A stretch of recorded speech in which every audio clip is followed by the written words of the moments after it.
Merci Pascal, bonjour tout le monde. Donc en fait, je vais vraiment faire deux exposés. C'est un petit peu une gageure parce que c'est vraiment deux trucs extrêmement différents et les deux m'intéressent beaucoup. Mais il y aura clairement une rupture entre les deux. Hein. La partie, donc les quatre couleurs, on va reprendre et on va regarder vraiment ce qui se passe dans la preuve. Et le petit commentaire là-dessus, c'est que alors je pense que c'est intéressant, en tout cas c'est amusant et ça pose des questions sur la formalisation, c'est une motivation pour la formalisation. Mais dans le monde mathématique d'aujourd'hui, c'est quand même un petit peu, ça reste une espèce de monstre, ce théorème, hein, au sens que c'est quand même un truc très particulier. Et dans la deuxième partie, je vais parler complètement d'autre chose, qui est une interface graphique pour faire des preuves. Et donc là, c'est plutôt pour aller vraiment vers les mathématiques qu'on fait tous les jours, qu'on enseigne tous les jours, que vous enseignez tous les jours, et comment ça pourrait évoluer. Mais donc revenons aux quatre couleurs. Hein, donc on avait vu la preuve fausse, le truc, mais il y avait quand même cette idée que on trouvait un point faible dans le graphe, on enlevait ce sommet, on coloriait le reste, et puis après il fallait qu'on recolle avec le coloriage de l'extérieur, et que le coloriage de l'extérieur, il fallait qu'on le change un petit peu, ou un peu plus. Et donc d'un point de vue formel, pas juste formalisation, juste dans la preuve, ce qu'on va faire, c'est qu'au lieu de regarder, j'avais dit, le sommet qui a le moins de voisins, on va regarder les sommets qui ont le moins de voisins à distance 2. Mais alors là, il y a quand même beaucoup de cas. Hein. Il y a une étude combinatoire, alors qui, dans la preuve de 76, avait été faite à la main. Dans la preuve de 95, déjà, il y a aussi un programme qui vérifie que ça marche. Hein. Et pour identifier un certain nombre de configurations. Donc ça, c'est quelques-unes des 633. Le truc, c'est que d'une part, on va montrer qu'on a une de ces 633 configurations, donc ça, je ne vais pas trop en parler. Ensuite, on va voir, donc ça, c'est inévitable, donc ça, je ne vais pas trop en parler. Et ensuite, on va voir que ces configurations, dans chacun des cas, on va être capable de le traiter. Et comme j'ai dit, c'est dans chacun des cas qu'on aura beaucoup de calculs. C'est ce qu'on appelle la réductibilité. Hein, c'est ici qu'arrive le calcul. Donc j'ai dit on verra demain, mais en fait c'est aujourd'hui. Et là, en fait, il fallait que je saute plus loin dans le truc. Voilà, c'est ça. C'est ici que je voulais commencer. C'est ici que...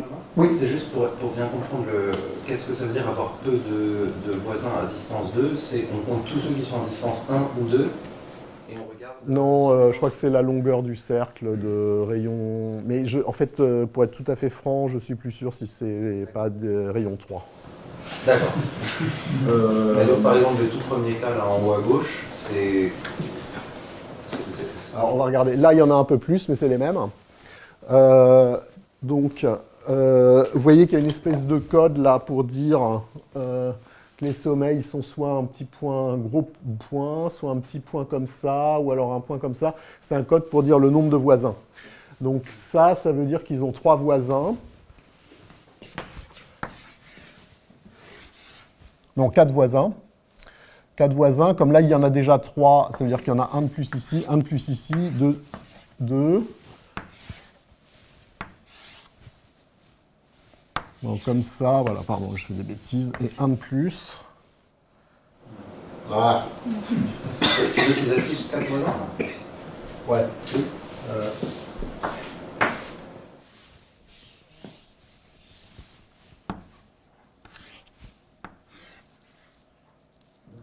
Oui, mais ça c'est le même. Voilà, c'est celui-là ou 5 alors, c'est ça? Je ne sais plus, je suis perdu. Je l'ai refait tout à l'heure là pour me dire, il ne faut pas que je me plante. Bref, le résultat, on fait le truc, ça tombe juste. Et ça veut dire qu'en fait, autour de ça, vous avez un truc de rayon de 6. D'accord? De rayon 6. Celui d'après, il y en a un de plus là, donc un rayon 7. Et puis là, après, il faut décider, c'est un peu plus compliqué, il y en a plus. Les frontières, elles sont entre 6 et 14 sommets. Hein? Donc ce qu'on va faire, c'est qu'on va découper sur cette frontière. On va colorier l'extérieur. Et après, il faut qu'on recolle avec un coloriage de l'intérieur. Il y en a un certain nombre où il y a des grosses arêtes. Là, c'est ce qu'on appelle des contrats. Je vais dire tout à l'heure ce que ça veut dire, mais c'est pas, pour l'instant, c'est pas le truc important. Hein. Donc l'idée, c'est qu'on découpe, voilà, là on a le dessin, c'est ça que j'avais pas réussi à faire. Donc il y en a 2 là, donc en fait c'est 5, voilà, 2 ici, et puis là, d'accord, là vous avez le losange là au milieu, et puis là vous avez les trucs, et donc vous avez le truc de longueur, c'est 6, ou non c'est un autre. Bon. En tout cas, on découpe le long du truc, d'accord? J'ai dupliqué les trucs, on colorie l'extérieur, on colorie l'intérieur, et il faut qu'on réussisse à recoller le truc après un certain nombre de réarrangements, après un certain travail. Alors, comment ça marche? C'est là qu'on a la grosse combinatoire. Vous vous rappelez qu'il y avait une autre preuve fausse en 1880. Et celle-là, elle était due à Tate, à M. Tate, et il avait fait cette remarque que quand on 4 colorie les sommets sur un graphe triangulé, c'est la même chose que de 3 colorier les arêtes. Hein, donc là, j'ai fait que l'intérieur, on n'a que 2 faces, mais ça veut dire que, vous voyez, j'ai 3 couleurs, rouge, vert et bleu, et chaque triangle voit chaque couleur une seule fois. Donc l'idée, c'est assez simple, c'est qu'en gros, la couleur de l'arête, c'est, si vous voulez, la différence entre les couleurs des 2 sommets. Hein. Donc si on connaît la couleur d'une des extrémités et la couleur de l'arête, on a forcément la couleur de l'autre sommet. Donc en gros, on fixe une couleur de sommet. Si on a le 3 coloriages des arêtes, on colorie tous les sommets, et on a la propriété que sur un cycle, la somme des couleurs, c'est l'identité. Sur un triangle, toc, toc, toc, on a les 3 couleurs une fois. C'est l'idée, vous pouvez le faire, je pense que c'est raisonnablement clair. Alors une fois qu'on a fait ça, quand on a une quasi-triangulation, donc là, quelque part, vous voyez la quasi-triangulation, la face pas triangulaire, elle est à l'extérieur. En pratique, ça sera plutôt à l'intérieur, au sens qu'on aura le gros graphe, on a enlevé la configuration au milieu et qu'on va colorier. Ce qu'on va faire, on va choisir une couleur qu'on va appeler la couleur pivot. Donc on va dire vert, ici c'est pivot. Et puis je vais dire, je vais prendre une arête ici, qui n'est pas verte, et je vais la traverser. Et je vais ressortir par l'autre arête non verte. Donc à chaque fois, je n'ai pas le choix. Je rentre dans un triangle en passant par l'arête rouge ou bleue, et puis il faut que je sorte par la bleue ou rouge. Et donc je finis par ressortir. Parce que je ne peux pas faire de cycle, hein, ce n'est pas possible que je retombe sur les trucs. Donc je retombe sur une autre arête rouge ici. Et puis je peux recommencer sur la suivante, et je ressors sur l'autre arête rouge. Alors qu'est-ce que je peux faire là, sur le chemin? Alterner les couleurs. Exactement. Je peux inverser les rouges et bleus sur les trucs. Alors, une autre remarque, c'est que, je vais faire ça tout de suite sur les dessins. L'autre remarque, c'est que quelque part, donc là, on a cette structure qui est assez informatique, syntaxique, qui apparaît, ce qu'on appelait, George a appelé un chromogramme. Ils appellent ça sign matching dans l'article américain. Donc, c'est quoi? C'est un mot bien parenthésé, où il y a des parenthèses ouvrantes. Les parenthèses fermantes sont marquées par un plus ou un moins, et puis il y a le tiret. Donc le tiret, c'est quoi? C'est pour les verts. Les parenthèses ouvrantes, c'est quand on rentre dans le truc. La parenthèse fermante, c'est quand on sort. D'accord? Donc là, l'idée, c'est quoi? C'est que le mot ici, je l'ai fait débuter là, en tournant comme ça. J'aurais pu faire autrement. Donc le bleu. Vous voyez qu'ensuite, on a une deuxième parenthèse ouvrante qui correspond au rouge. Un rouge ici qui est la parenthèse fermante. Alors plus, ça veut dire que c'est de la même couleur. Donc c'est la parité du chemin. Ensuite, on a vert, vert, vert qui sont des tirets. Ensuite, on a la parenthèse fermante qui, elle, est moins, parce que ce n'est pas la même couleur. Et ensuite, on a les deux verts. Et donc, on peut assez facilement définir la relation de être compatible avec, entre un coloriage, une suite de couleurs, et un chromogramme. Et comme Guillaume l'a dit, sur un chemin, comme ça, je peux inverser les couleurs. Et là, j'ai un autre coloriage qui est également compatible avec le chromogramme. Donc en gros, une fois que j'ai choisi le pivot, ça c'est le pivot, ça c'est la couleur que je veux, mais il faut que quand je referme, j'ai la couleur correspondante. Alors ça induit une petite remarque d'ailleurs, qui est que la parité du nombre de pivots verts ici, c'est identique à la longueur de la frontière, puisque les parenthèses, elles se ferment. Et puis c'est vrai pour les autres couleurs, puisqu'on pourra choisir le pivot qu'on veut.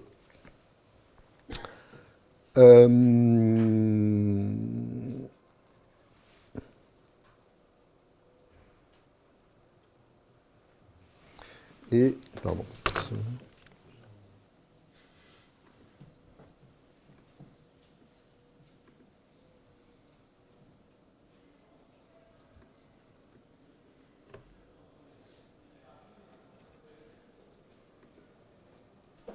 Ah non, c'est pas ça.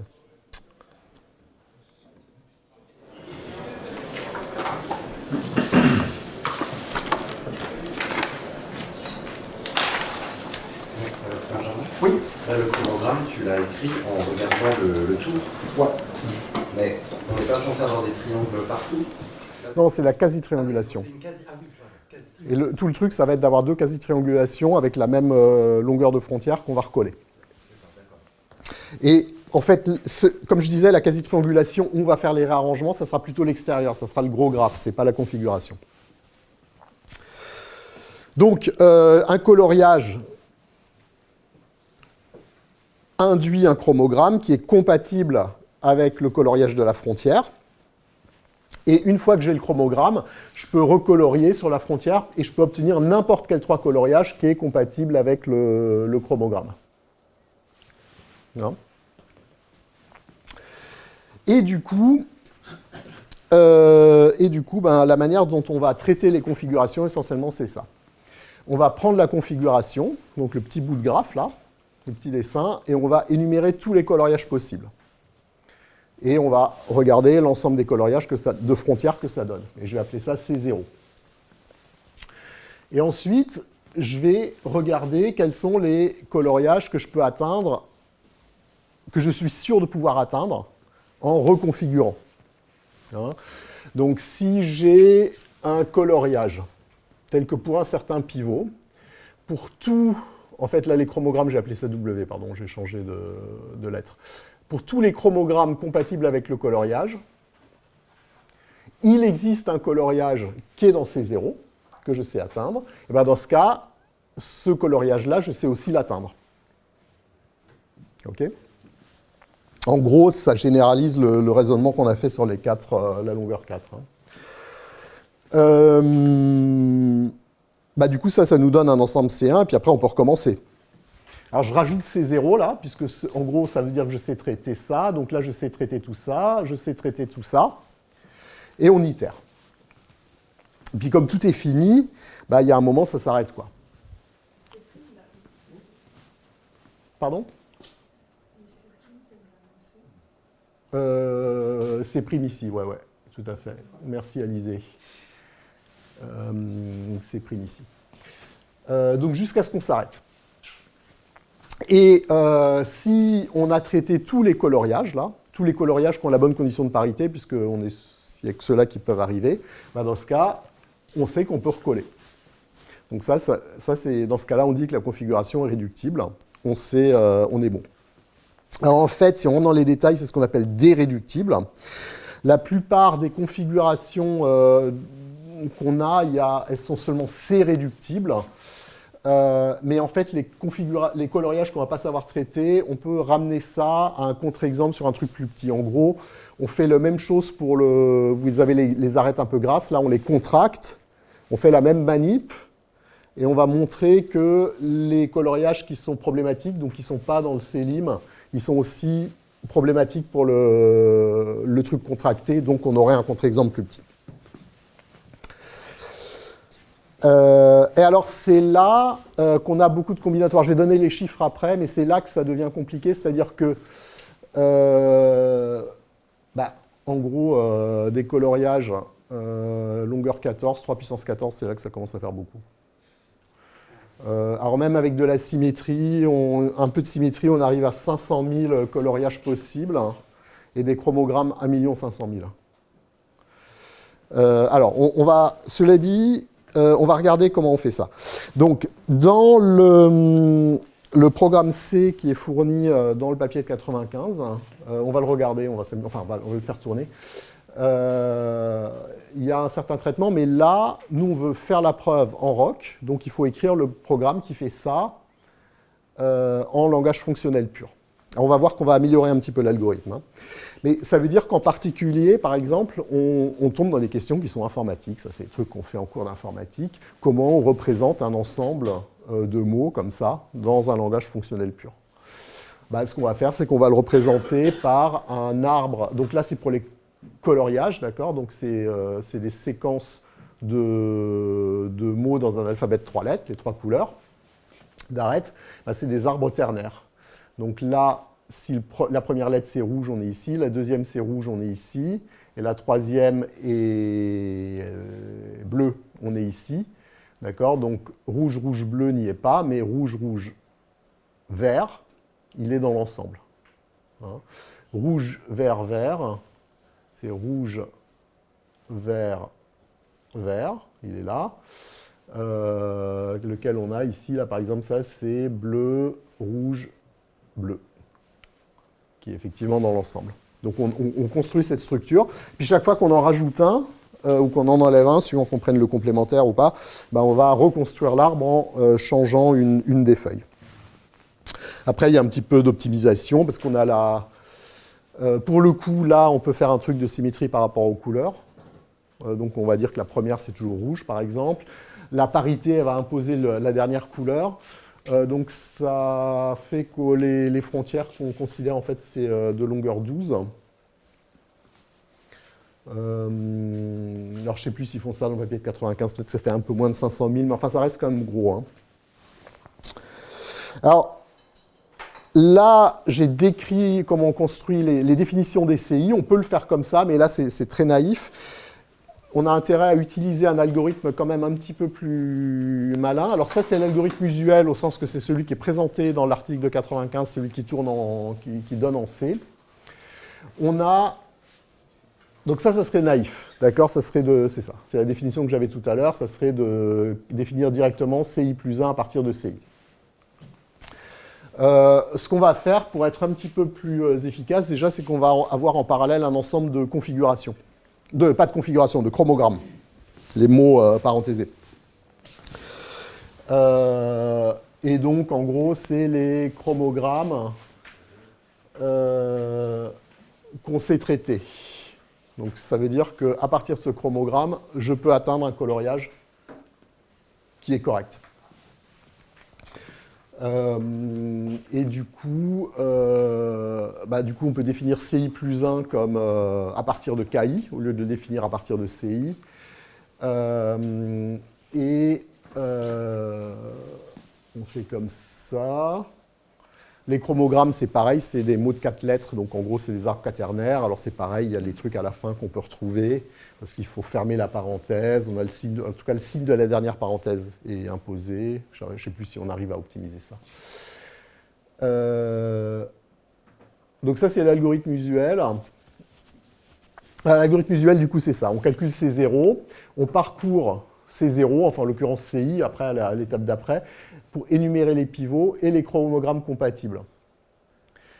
Et pour chaque chromogramme, on le rajoute à l'ensemble des chromogrammes qu'on sait traiter. Et puis ensuite, chaque fois qu'on rajoute un chromogramme dans KI, on va parcourir tous les coloriages.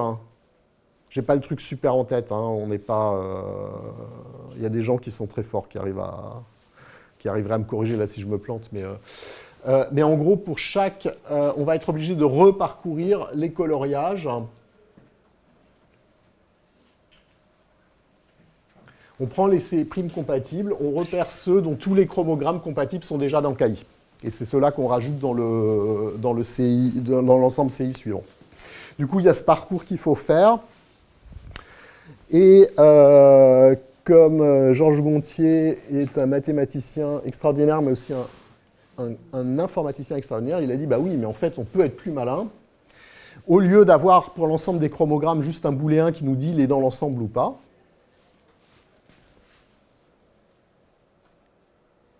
Non, ce qu'on va faire, pardon, pour les coloriages, il est dans l'ensemble ou pas, on va mettre le nombre de chromogrammes compatibles qui ne sont pas encore dans KI.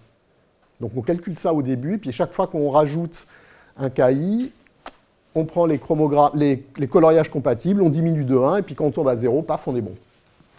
Alors du coup, il y a un dessin sur les notes, là, où ça explique pourquoi on parcourt moins des arêtes, pas les arêtes du graphe, mais des trucs, des relations entre les chromogrammes et les coloriages, et on est à peu près optimal.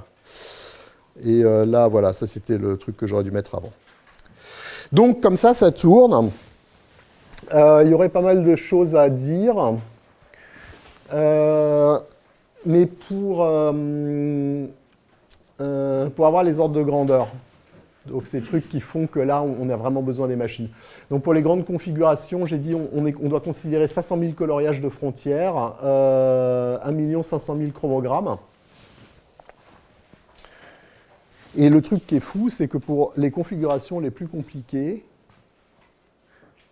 pour arriver à l'ensemble C limite, là, il faut arriver, c'est C130 à peu près. C'est-à-dire qu'il faut faire jusqu'à 130 réarrangements. Et alors, je vais revenir sur les conclusions. Est-ce que j'arrive... Alors du coup, là, on a un truc très bordélique.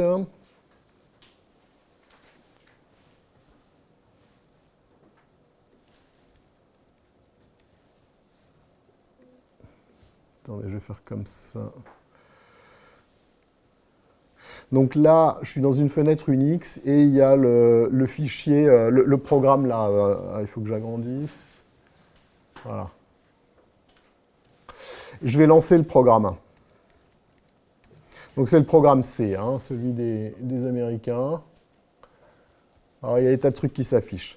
Qu'est-ce qui s'affiche? Il passe les configurations en revue. Et puis il dit, là j'en ai une. Oula, pardon. Oui. Voilà, je vais la récupérer dans un fichier qui affiche les trucs au fur et à mesure. Donc la première, là c'est la petite, là c'est 6. Donc il y a 16 coloriages. Là on a le nombre de chromogrammes. Première itération 106, toc toc toc. Et là on tombe sur 0 assez vite, on voit que c'est déréductible.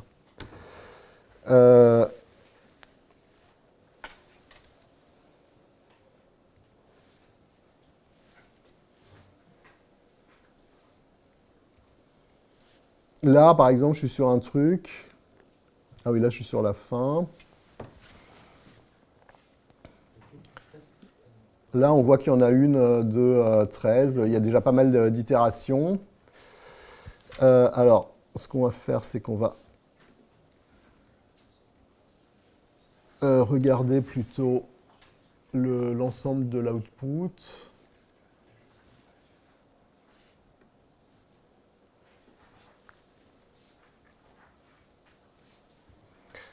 Donc j'en avais trouvé une un peu grosse, par exemple. Voilà, ici. Donc là, il y en a une 14, hein, d'accord. Donc vous voyez qu'on commence avec... ça, c'est le nombre de coloriages. Alors en fait, c'est marrant, hein, le nombre de coloriages qui marche au départ, c'est 20 000 sur 500 000. Hein, et après, les autres, il faut vraiment les traiter, donc ça diminue beaucoup. Vous voyez qu'il y a beaucoup de recoloriages. Et on reste à tout ça. Ça, c'est des contre-exemples qui vont être des contre-exemples du contrat. Et vous voyez qu'à la fin, on diminue de peu, hein. 6. Bah, ces 6-là, elles sont nécessaires. Sinon, ça ne marche pas. Hein. Donc, c'est vraiment... c'est ric-rac, quoi. En tout cas, ça donne l'impression qu'on est quand même très, très ric-rac. Et ça donne un peu cette impression qu'on a quelque chose qui est vrai par hasard. Alors, il y a beaucoup de choses qu'on pourrait dire là-dessus. On peut dire les trucs comme... en exagérant un petit peu le théorème d'incomplétude de Gödel, il dit bah oui, des fois il y a des théorèmes qui sont pas très grands, mais la preuve elle est immense. Donc est-ce que c'est ça? Est-ce que c'est ce genre de truc? Est-ce que ça peut arriver plus souvent? Est-ce qu'avec de nouveaux outils, on tombera plus souvent sur des théorèmes monstrueux comme ça? Il y a pas mal de trucs. Il y a 2 remarques que je veux faire. Enfin, 3 remarques. Il y en a une, donc là on a un peu l'idée de la preuve, hein, le calcul, il y a vraiment un programme qui est écrit, il y a une preuve de correction, et puis après il faut recoller les trucs avec un petit peu comme pour les nombres premiers, quoi, mais c'est plus compliqué. C'est que si on veut écrire la preuve du théorème des 4 couleurs dans un langage mathématique, on n'a pas le choix, on est obligé d'avoir un langage avec du calcul. Hein. Si on l'écrit en théorie des ensembles, comme dans l'article, là on est obligé de dire à un moment, là vous regardez le programme C. Donc on change de langage. Parce que sinon, on n'aura pas la... Le raisonnement est super simple, hein, c'est vraiment dans ce cas-là, je fais ça, dans ce cas-là, je fais ça, dans ce cas-là, je fais ça, sauf qu'on le fait des milliards de fois. Donc là, les seuls langages où on peut l'écrire de manière uniforme, c'est des langages où il y a du raisonnement et des programmes, hein, donc c'est des trucs comme la théorie des types. Le deuxième truc, j'ai oublié.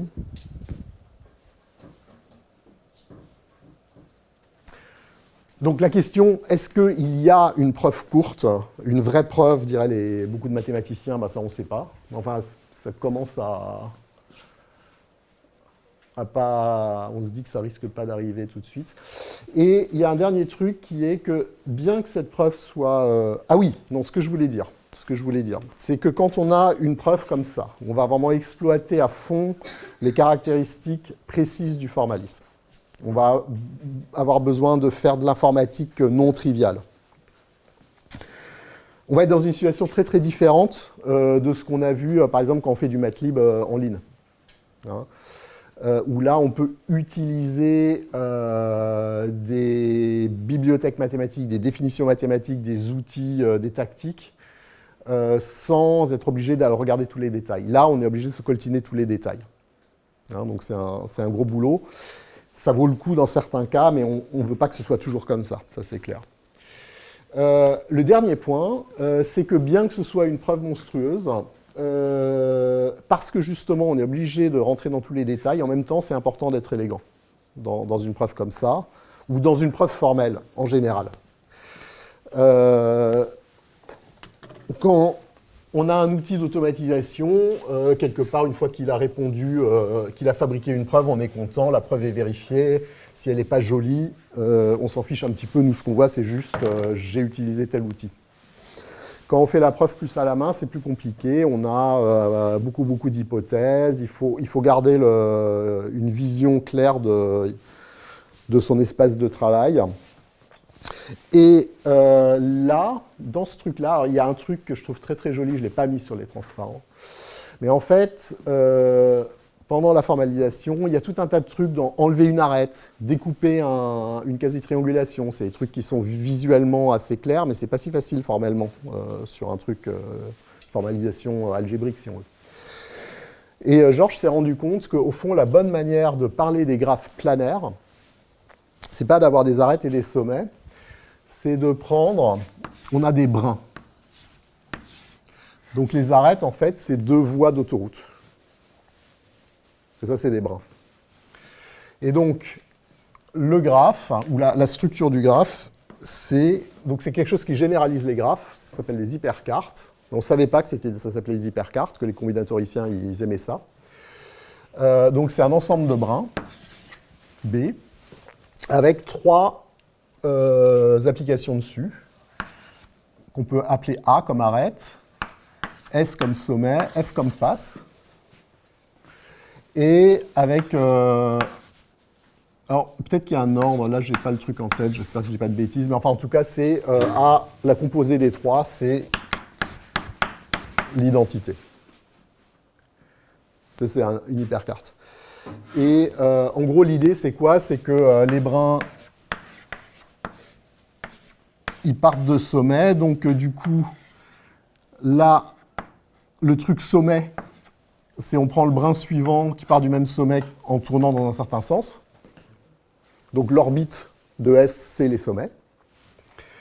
L'autre, ça va être, je prends le brin suivant en tournant, alors je crois qu'il faut que je tourne dans l'autre sens, pareil, je n'ai pas complètement révisé. Donc ça, c'est... Là, je passe sommet, là, c'est F, parce que l'orbite de cette application, ça va être les faces. Et l'application arrête, c'est celle qui fait demi-tour, qui revient en arrière. Sauf que là, je n'ai pas imposé... Donc le fait d'avoir cette équation, ça impose que c'est des applications, que c'est des permutations, des bijections. Là, je n'ai pas imposé que les orbites de A, c'est de cardinal 2. Ça, c'est le cas particulier des graphes. Mais les hypercartes, il y a des hyperarêtes, et donc des fois, on est dans un truc plus général. Et ça permet de... moi, je trouve ça assez fascinant. Et en tout cas, ça simplifie réellement tout un tas de preuves. Non, je ne l'ai pas écrit dans les notes de cours. Il y a par exemple une jolie formulation épreuve d'une version combinatoire du théorème de Jordan, hein, qu'on peut découper le plan en deux, sur ces trucs-là, un truc purement combinatoire. On ne parle pas de nombres réels. Voilà, donc là je vais arrêter un peu brutalement ici sur les 4 couleurs. Est-ce qu'il y a des questions là-dessus ou est-ce qu'on veut les garder pour plus tard? S'il n'y a pas de questions tout de suite, je vais passer à la suite. Complètement différent. Donc ça c'est plus récent pour moi. Je vais... C'est un titre de transparent. Non, je vais essayer de... Ouais, non, je vais garder le partage. Je vais essayer de... Il faut que je mette ce truc-là. Alors, c'est fait sur les 3 petits points. Il y a dans le menu, il y a masquer les commandes flottantes. Génial. Voilà. Et puis, il y a un certain nombre de gens qui ont travaillé là-dessus. Donc, là, c'est... donc, j'ai appelé ça comment faire des preuves à la main. Ou avec la main, plutôt. Donc je vais montrer un programme, un truc, mais c'est vraiment un prototype, il est assez buggé. D'ailleurs, j'ai pas la version là, que je préfère. Les motivations de ça, c'est de faire des preuves formelles. Hein, donc il y a le début du truc, on ne va pas le refaire, mais c'est tout le truc, Socrate, etc. C'est de faire des preuves on peut faire des preuves en rock, mais on pourrait brancher ça, j'imagine, sur quelque chose comme Lean. Et il y a deux motivations. D'une part, que ce soit plus intuitif, plus facile à apprendre. Donc que la barrière pour fabriquer des preuves formelles soit abaissée, mais aussi de faire les preuves de manière plus efficace. Hein. Donc en général, quand je le montre, on me dit toujours, bah oui, c'est vraiment pour le premier truc, donc c'est pour l'enseignement. En fait, moi je pense que si on en fait quelque chose de robuste, ça pourrait être utile pour des gens qui ont l'habitude des preuves formelles. Donc une des remarques derrière ce travail, j'avais déjà dit, il y a plusieurs niveaux dans la formalisation. Hein. Et il y a 2 niveaux de langage formel. Il y a celui des propositions, et ça on a l'habitude, on a l'habitude d'avoir un truc préformalisé déjà, hein, une proposition mathématique. Et puis après, tout ce qui décrit la preuve. Faire une induction sûre, appliquer la tactique machin, etc. Et dans les preuves formelles en particulier, autant le langage des propositions il est bien structuré, le langage des preuves il est assez bordélique, quoi. Au mieux, il y a des tirets qui sont regroupés, quoi. Et donc la question, c'est est-ce qu'on peut se passer de ce niveau-là? Est-ce qu'on peut faire les preuves juste en bougeant, en agissant sur les propositions? Et le fait est que, sur les tableaux mathématiques, la plus grande partie du texte, c'est des propositions. C'est peu de choses sur les preuves.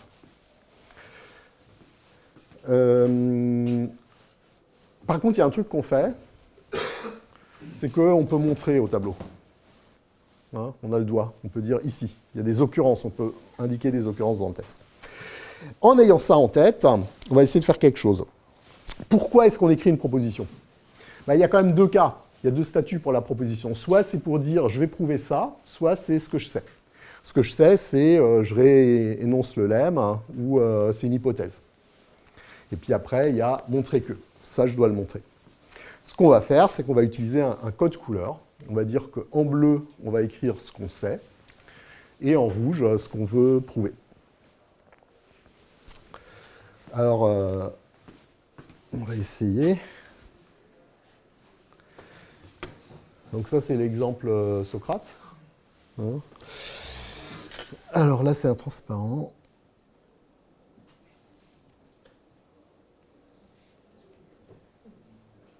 Donc là, je suis en rock. Là, aujourd'hui, je suis en rock en VS Code. Donc j'ai énoncé en gros le truc de Socrate, et puis là j'ai appelé Actema. Donc la commande de preuve, c'est j'appelle l'interface Actema, et du coup maintenant en fait, ça donne la main à l'interface. C'est assez grand là les caractères? Vous voulez que j'agrandisse? C'est bon? Est-ce que je peux cacher ça? Ouais.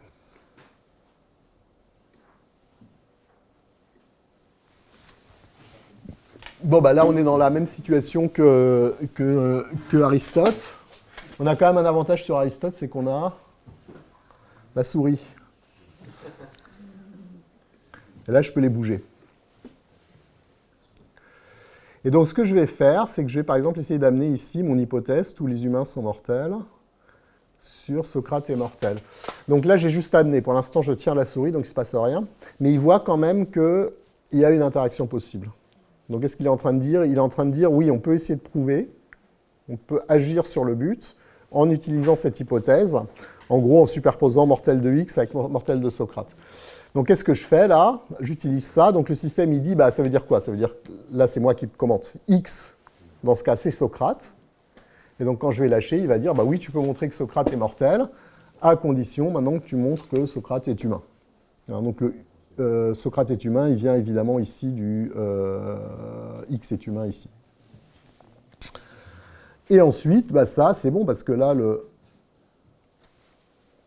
je l'ai en hypothèse. Hein.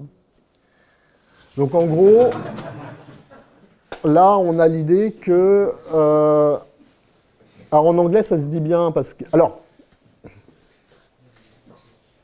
je ne sais pas, dans l'hypothèse où un tel outil est généralisé, utilisé, comment les gens en parleront plus tard. Mais il y a un peu l'idée que, en anglais, on dit evidence, c'est pas l'évidence en français, c'est le matériel de preuve. Hein, c'est comme au tribunal. Ben là, l'evidence, c'est en bleu et on l'amène là où on en a besoin en rouge. Pardon? La pièce à conviction. Voilà, la pièce à conviction, exactement. Et alors là, je vais le refaire dans l'autre sens. Parce qu'il y a un truc, pourquoi est-ce qu'on a tendance à faire les preuves à l'envers, là, en top-down, dans les systèmes de preuves? Je sais pas, pour diverses raisons, mais il y en a peut-être une, c'est que... Alors, ici, il y a toujours un seul truc rouge, c'est un peu idiot, non, on peut en avoir plusieurs, mais bon, c'était un choix de design qu'on a fait au début. Mais en tout cas, quand on a des hypothèses, ici, vous voyez que là, j'ai pas, comme je les montre, comme je les bouge, j'ai pas besoin de leur donner des noms, comme dans le système de preuve, dans la version textuelle. Et du coup, je peux facilement faire interagir des choses. Et là, par exemple, vous voyez, le fait que Socrate est humain, je peux le faire interagir avec le human de X ici. Hein? Et donc, quand je fais interagir deux objets bleus, qu'est-ce que je vais faire? Je vais... Alors, il y a un petit bug là, que ça reste rouge, hein, ça veut rien dire. Là, j'ai créé une nouvelle preuve, cette fois, que Socrate est mortel. Et là, là c'est bon. Alors, en fait, j'ai aussi un truc que je peux double-cliquer sur, si j'ai le bon truc. Mais vous voyez, là dans ce cas-là, est-ce que j'amène le bleu sur le rouge sur le bleu, c'est pareil, ça marche. Donc, j'ai fait ma preuve. Donc là, je l'ai faite cette fois en mode forward.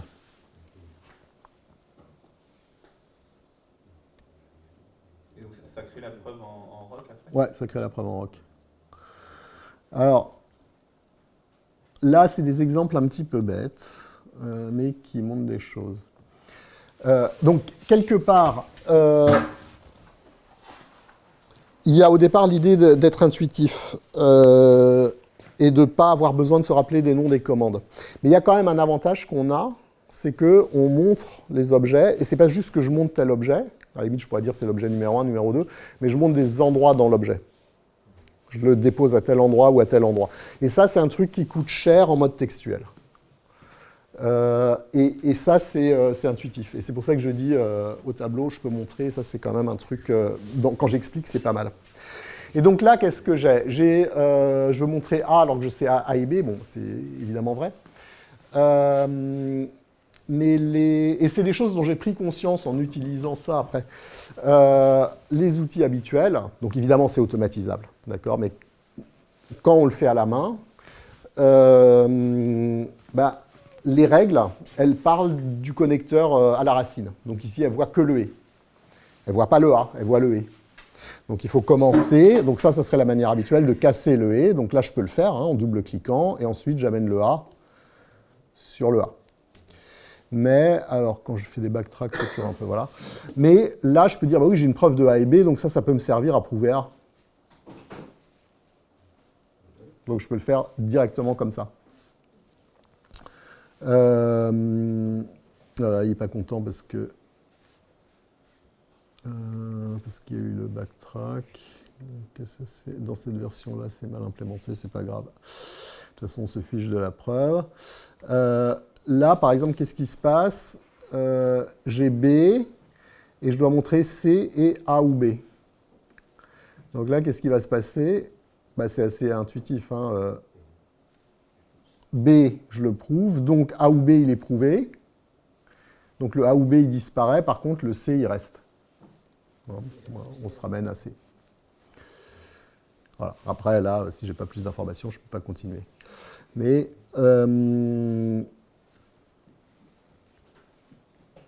voilà. Donc il y a différents trucs. Alors, il y a des histoires avec les quantificateurs qui sont un peu marrants, mais là, on va peut-être faire autre chose. Je vais montrer un peu des trucs avec l'égalité.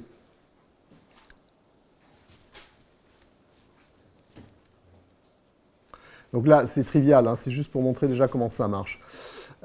J'ai x et y, et je veux montrer la symétrie. X égale y implique y égale x.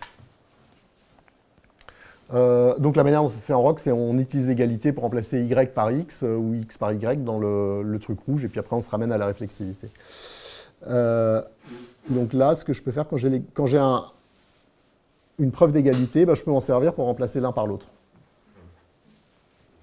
Donc j'amène le y sur le y ou le x sur le x.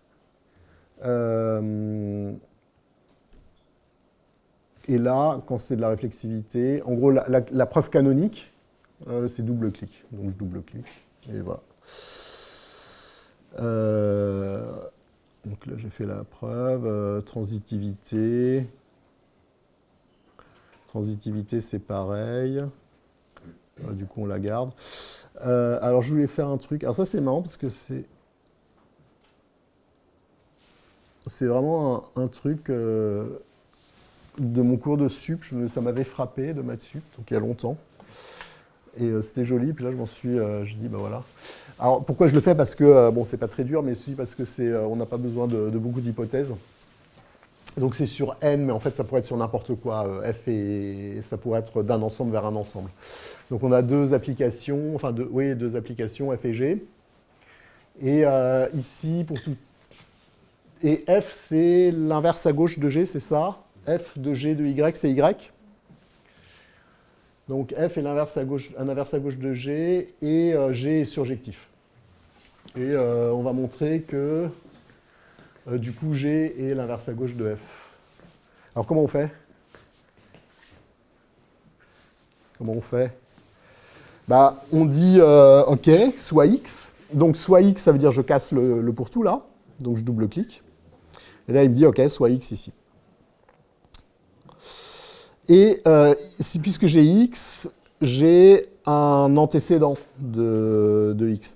Alors, là, le truc, c'est que quand j'ai un pourtour bleu, je peux dire, instancie le x par ça. Instancie le x par x. Donc du coup, voilà, j'ai là. Et puis quand j'ai un il existe bleu, je peux le casser en double-cliquant dessus. Donc là, j'ai le y. Et j'ai le y égale x. Et comment on finit? On fait, là, x, c'est g de y. Pourquoi on a fait ça? C'est pour avoir f de g de y. Donc là, vous voyez qu'il est quand même rusé parce qu'il comprend que le Y bleu, c'est le Y rouge. Il fait les bonnes instantiations, sinon il refuserait. Et donc, il va remplacer f de g de y par y. Et là, bah, c'est exactement l'hypothèse que j'avais. Donc là, j'ai 3 manières de le finir. Comment je peux faire? D'une part, c'est la même chose. Là, le rouge et le bleu, c'est la même chose. Donc, je peux amener toute la proposition dessus. Mais je peux aussi remplacer g de y par x et puis faire la réflexivité, ou x par g de y. Alors, juste pour montrer, si je double-clique là sur l'un des deux, il va remplacer tous les g de y par des x. Il n'y en a qu'un seul, mais... Voilà. Et là, j'ai fini. Une question. Il revoit que c'est le Y. Il y a du dommage si vous avez appelé Z. Si vous avez quantifié sur Z. Ouais, on peut. Qu'est-ce qu'on peut faire? On va mettre un Z ici, peut-être? Comme ça?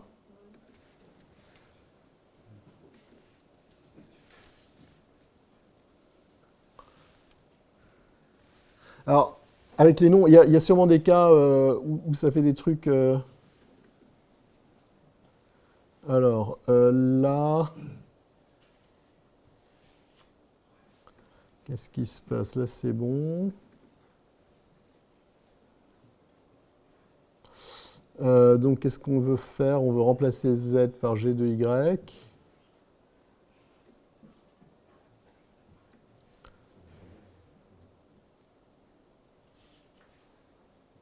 Ouais, je sais pas si ça répond à ton truc, mais... A priori, ça marche. Hein. Mais il peut y avoir des cas où il y a des trucs qui se collident. Alors, je peux faire ce truc-là, qui est un exemple un peu...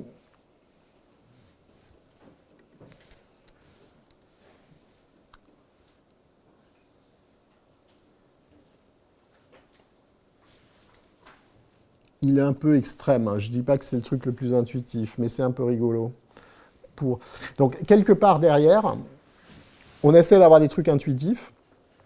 Et quelque part, je suis content que vous ne m'ayez pas trop interrogé sur comment ça fonctionne, comment il choisit de faire les choses. Mais ce n'était pas évident de trouver la bonne manière de faire. Et en fait, on a eu du bol, parce que moi j'avais cette idée d'interface. Et en fait, je me suis rendu compte qu'au bout du couloir, en fait, c'est maintenant l'équipe à laquelle j'appartiens, il y a des gens qui avaient exactement les bons outils logiques pour décrire la manière dont ces trucs rouge et bleu ou bleu et bleu interagissent pour aboutir à une nouvelle conclusion ou un nouveau but. Là, ici, j'ai un truc. Donc, qu'est-ce que j'ai? Je sais qu'il existe X qui est l'antécédent de tous les Y. Et je dois montrer un truc plus faible qui est pour tout A, il a un antécédent. Donc là, du coup, bah, ça marche direct, en fait. Les règles vont faire que... donc le but, c'est pas d'automatiser en général, hein, ici, tout ça. C'est vraiment de contrôler ce qu'on fait, mais de le faire de manière confortable. Mais là, ici, ça va, les quantificateurs, ils s'instancient les uns les autres et ça résout le truc directement. Et par contre, si j'inversais les deux là, bah là, ils refuseraient de superposer les deux R. Sans entrer trop dans les détails. Ouais. Donc, c'est capable après de sortir la preuve en rock. Ouais. Mais en fait, est-ce que la preuve en rock, c'est vraiment, ça suit ce qu'on a fait à la souris? Par exemple, si on fait des trucs pas du tout optimales, on passe son temps à faire des substitutions un peu cycliques, un peu nubiles, est-ce que finalement la preuve sortie à la fin, elle suit exactement ce qu'on a fait? Là, quand je dis c'est un prototype, c'est vraiment un prototype. Donc c'est pas si facile de simuler, de fabriquer la preuve en rock. Il y a un certain travail. Il y a des trucs qu'on peut faire, alors ça marche pas toujours, mais par exemple, on peut, pour ceux qui ont l'habitude des trucs comme rock, quand on utilise une égalité, un rewrite, mais pour écrire en dessous d'un quantificateur, c'est pas possible. Alors, il faut utiliser des outils plus compliqués. Là, naturellement, ça passe en dessous, avec les règles. Je peux en dire 2 mots tout à l'heure. Donc là, pour l'instant, les preuves, si on les regarde, on a juste le terme preuve, c'est très très moche. Donc clairement, il faut, donc là on rajoute des trucs, il faut essayer de garder une trace de la preuve telle qu'on la fabrique, avec les actions. Et après, il y a tout un tas de trucs qu'on peut vouloir faire. On peut vouloir fabriquer des vidéos où on peut refaire le truc. On a envie d'un texte qui est lisible, qui peut être rejouable de manière simple. pour le système, mais aussi éventuellement, je sais pas, une sortie en langue naturelle ou des trucs comme ça. Donc il y a tout un tas de trucs, parce qu'effectivement, il ne reste plus rien. C'est pratique même pour, à la limite, pour faire, on peut imaginer pendant un exposé, mais après, il ne reste plus la trace des actions. Donc, et là, il y a un boulot à faire. Je vais montrer, je ne vais peut-être pas le faire en entier, mais il est marrant parce que je manque. Donc, ce dont on manque, oui. Non, je disais juste, chacune des actions que vous faites avec la souris ne correspond pas à une tactique de coq Alors, en gros, c'est pas une tactique existante. Il a fallu écrire des tactiques spéciales. Et ces tactiques, elles prennent en argument les occurrences, en disant c'est à tel endroit, c'est à tel endroit. Mais on ne peut pas imaginer, pour une action, avoir une suite de tactiques correspondantes. Pour un certain nombre d'actions, c'est pas si facile, ouais.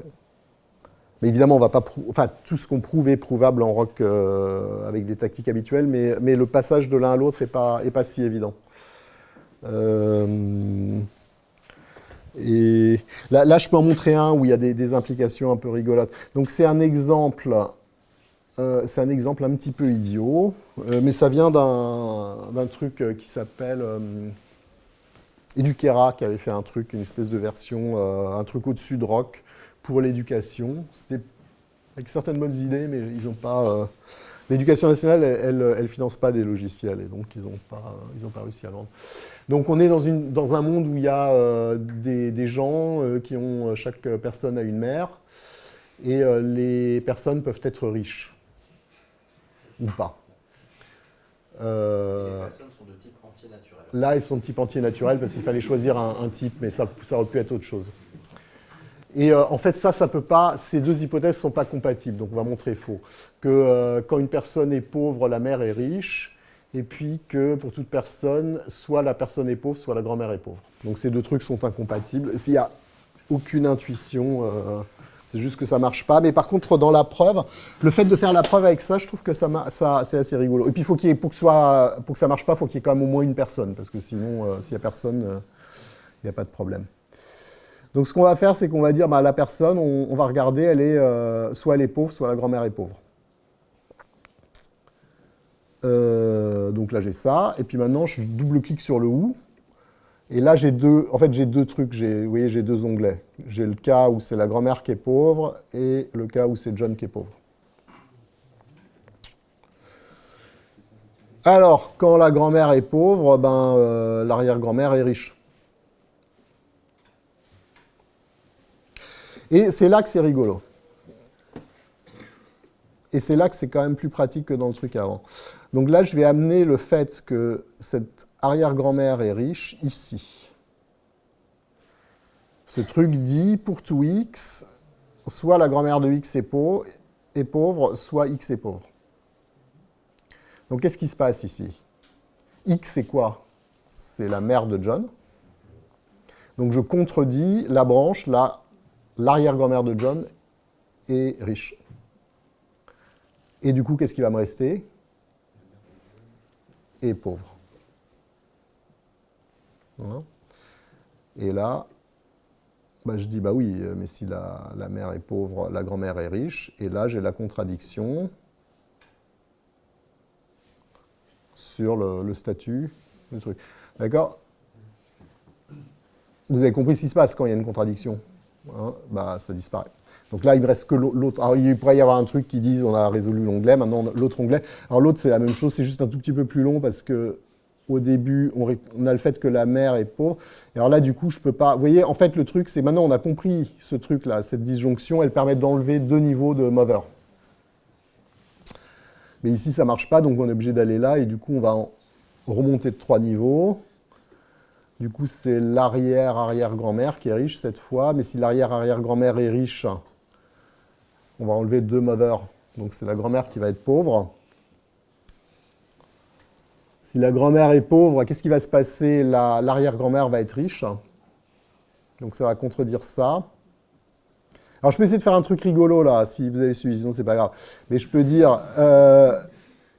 donc là, je vais contre le truc, le but pédagogique que tout est confortable, mais on peut... c'est pour dire que Donc c'est très très piégeux ça, d'accord? Parce que ça, on a envie de jouer avec le truc et c'est moi qui joue et vous regardez et je sais bien que c'est... Mais là, qu'est-ce qui se passe? Je dis que le fait que l'arrière-grand-mère est pauvre, ça va contredire le fait que mother de x est riche. Donc ça va me demander de montrer que la grand-mère, elle n'est pas pauvre. Non, non. Et ça, et ça, ben non, c'est pas ça que je voulais. Ah ben si, voilà, il est là, oui, c'est exactement ça que je voulais dire, oui, c'est ça. Il est là, voilà. Il est là. Donc on a bien la contradiction. Donc là, je le fais dans un ordre différent, mais c'est la même chose. Et j'ai fini la preuve. Alors j'ai montré 2-3 trucs qui sont moins rigolos. Alors je pense que j'aurais pu trouver des exemples plus maths classiques. Mais là, à un moment, j'étais... je vais montrer un truc qui est très rock dans l'esprit, d'accord? Mais juste, on va refaire un tout petit peu, des tout petits trucs de calcul. Ah oui, pardon, alors du coup, il faut que je montre. Qu'est-ce que j'ai fait là? J'ai défini ici... comment je fais? Là, ici, là, j'ai défini une fonction qui prend 2 entiers, une R, là, 0 successeur, et qui rend un booléen, en gros, qui teste l'égalité. D'accord? 0, 0, c'est vrai. Successeur, successeur, ben, je m'appelle récursivement en enlevant les successeurs, et tous les autres cas qui sont 0 successeur et successeur 0, c'est faux. Et je vais montrer que ce truc-là est réflexif. Donc, du coup... Bah là, il faut le faire par récurrence. Donc, je peux sélectionner une proposition, un bout de proposition. Là, en l'occurrence, toute la proposition, je vais faire une récurrence. Donc là, comme c'est un truc qui commence par un pour tout n, ça veut dire que la récurrence, elle est sur le n. Donc, j'ai 2 cas, n égale 0, et puis l'autre, ça va être successeur. Alors là, ce que je peux faire, vous vous rappelez le simple, là, le truc qui dit calcule tout ce que tu peux. Bah là, je peux dire calcule tout ce que tu peux ici. Bon, je pourrais le faire partout, mais en fait, ce qui est important, c'est juste là, sur ce truc-là. Parce que c'est quoi ça? Ça se calcule vers vrai. 0, 0. Donc je fais simple. Vrai, vrai. Vous voyez que ce n'est pas beaucoup automatisé. Je double-clique et c'est bon. Et dans le cas successeur, ici, bah, ça va faire quoi? Ça va se réduire vers l'appel récursif. Donc c'est la même chose. Et là, c'est comme tout à l'heure. Soit je dis c'est la même proposition, soit je réécris. Bon. Voilà. Donc là, c'est bon. Donc là, je l'ai montré. Alors, je vais faire une autre qui est un tout petit peu plus compliquée. Et après, j'arrêterai l'épreuve. Bah là, en gros, c'est le contraire. Je montre que quand le test est vrai, alors ils sont égaux. Donc c'est pareil, c'est par récurrence. Alors, il y en a 2, du coup. Alors, c'est par récurrence sur le premier. Et je montre par récurrence sur le premier que pour tout m, etc. Alors du coup, ici, je ne suis pas obligé de refaire une récurrence, mais il faut quand même que je regarde si c'est 0 ou successeur. Donc je fais juste un cases. 0, 0, bah oui, 0 égale 0, c'est bon. Donc là, je casse l'implication et je fais ça. On pourrait imaginer qu'on puisse le faire directement. Voilà. Alors ici, qu'est-ce qui se passe? On est dans le cas 0 successeur. Bah oui, 0 successeur, ça se calcule vers quoi? Ça se calcule vers le booléen faux. Donc l'égalité, ça va se calculer vers true égale false. Alors là, il y a un minimum d'automatisation, c'est-à-dire que quand on a des true égale false qui apparaissent, le but va disparaître. Donc là, je dis juste de calculer et le but disparaît. Hein? Et là, on est dans le cas successeur, il faut à nouveau faire un cas sur M. Ici, c'est pareil. C'est trivial parce qu'on a cette hypothèse qui est absurde. Et dans le cas ici, là, il y a juste un calcul qui se fait ici.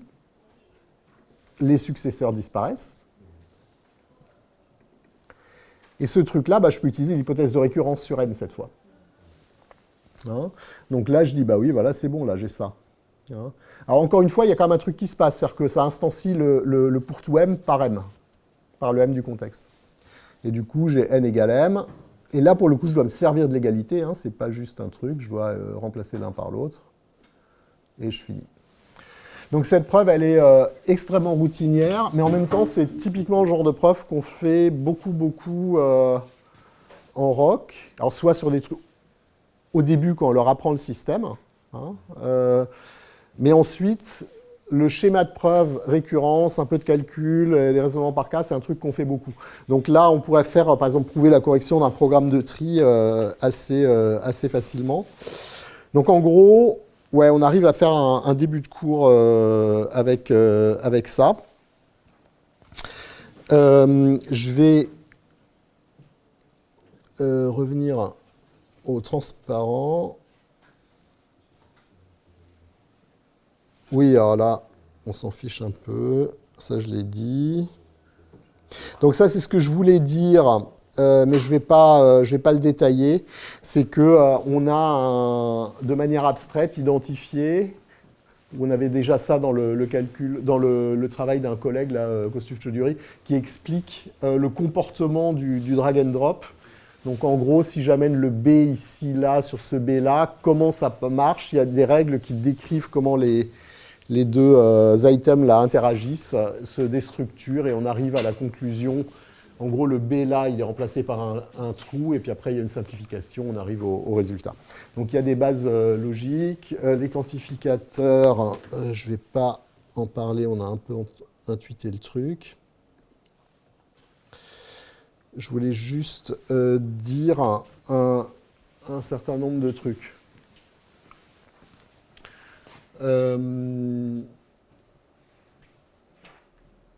Donc en gros, quand on monte ça, en général, tout le monde trouve ça chouette. Puis après, les gens, ils retournent à leur travail quotidien. Je pense personnellement que... Donc il y a un goulot d'étranglement, c'est le travail de développement. C'est-à-dire que ça demande... on veut un truc qui soit robuste, qui soit bien fichu. Et ça demande quand même de s'interfacer avec des trucs assez divers, entre une interface graphique d'un côté, qui rentre dans les termes, et ces termes, c'est des termes rock, même s'ils ils ont été traduits un petit peu. C'est pas si facile, et il faut le faire bien.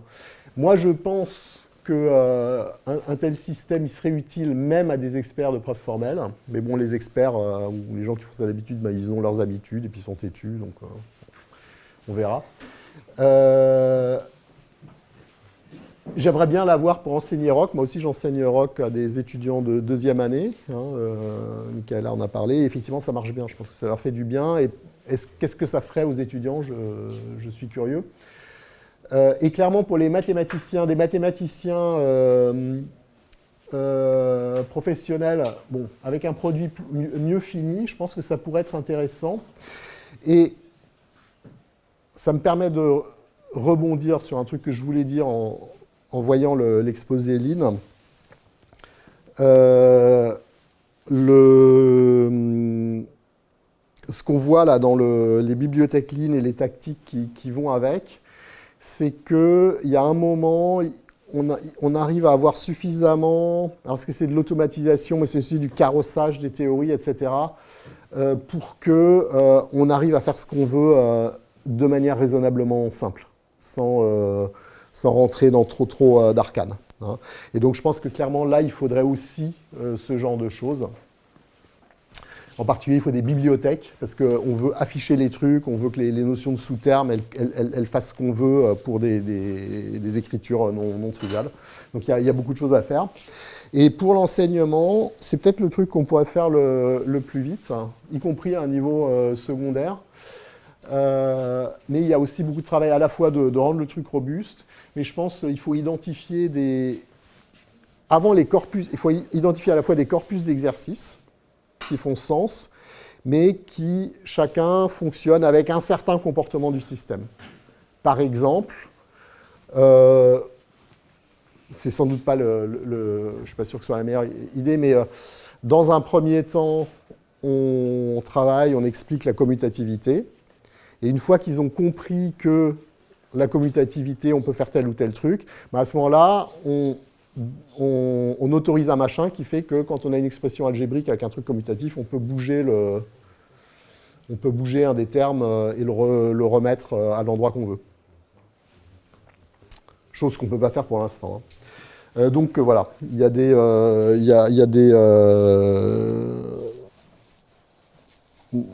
Moi, je sais pas, je trouve qu'il y a beaucoup de choses à faire. Après, le truc, c'est de trouver un cadre qui permet de développer un produit, parce que là, on est dans un truc où il y a de la recherche, mais il n'y a pas que de la recherche.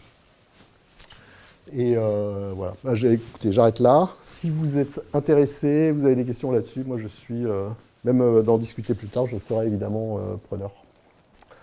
Voilà, merci.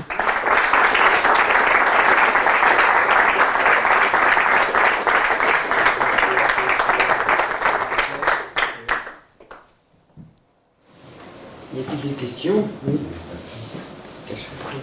Oui.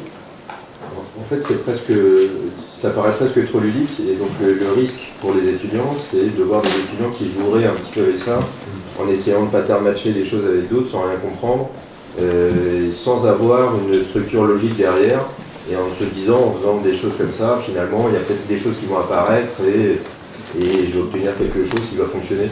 Et est-ce que tu as vu ce genre de choses avec des étudiants? Alors c'est peut-être aussi quelque chose qui se passe avec Rock, parce que parfois ils testent peut-être plein de tactiques, un peu n'importe comment, en espérant que quelque chose va se produire. Je sais pas. Je pense, j'ai tendance à penser que ça risque d'être un peu comme avec Rock, effectivement, c'est-à-dire qu'au bout d'un certain temps, on se rend compte que pour des trucs compliqués, il faut réfléchir. Hein. Après, il y a une question, là j'ai pas de réponse au-delà des étudiants, c'est-à-dire que dès qu'on rentre dans des trucs un petit peu compliqués, quand on fait une preuve formelle, même si l'approche top-down donne l'impression que le système va aider à faire la preuve, au fond, il faut avoir compris la preuve. À part certains cas particuliers, si on cherche la preuve en formalisant, en général, ça se passe mal. Est-ce que là, un jour, on aura un truc, on a une espèce de... Si on fait de la science-fiction, une espèce de tableau noir intelligent où on cherche et en même temps, il vérifie que ce qu'on est en train d'écrire, c'est possible. Alors, il dit ça, je ne suis pas sûr, des choses comme ça. Donc, où on a à la fois de la vérification en même temps qu'on cherche, ça ne me paraît pas impossible, mais on n'en est pas encore là. Et après, pour les étudiants, je pense que, c'est ce que je disais, je pense que de toute façon, on voudra contrôler à chaque fois, leur donner des outils pour qu'il y ait le bon niveau, disons, de ludicité. Mais,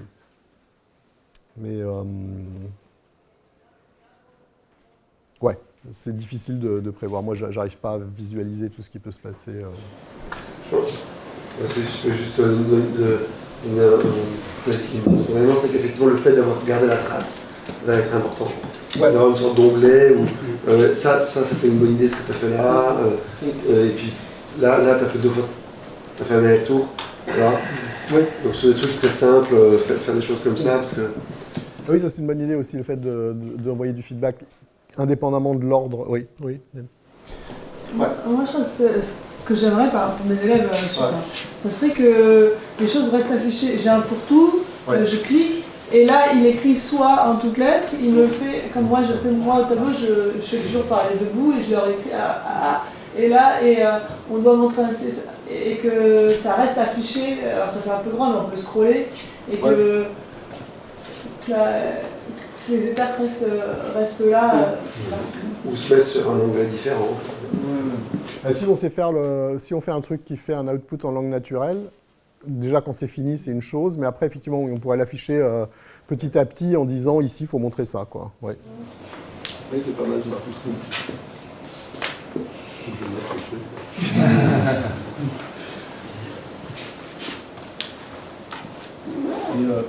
Ça a été essayé sur des preuves un peu plus grosses, parce que là, il y a 4 trucs à bouger, mais s'il y a 25 000 cas... Quand on prend des trucs, il a du mal à... Au début, il n'allait pas à la ligne, donc déjà, on était coincés. Quand il y a des gros trucs, si on fait le programme de tri, par exemple, déjà, à un moment, c'est affiché de manière un peu grosse. Donc, il y a tout un tas de questions autour de ça qui se posent, ouais.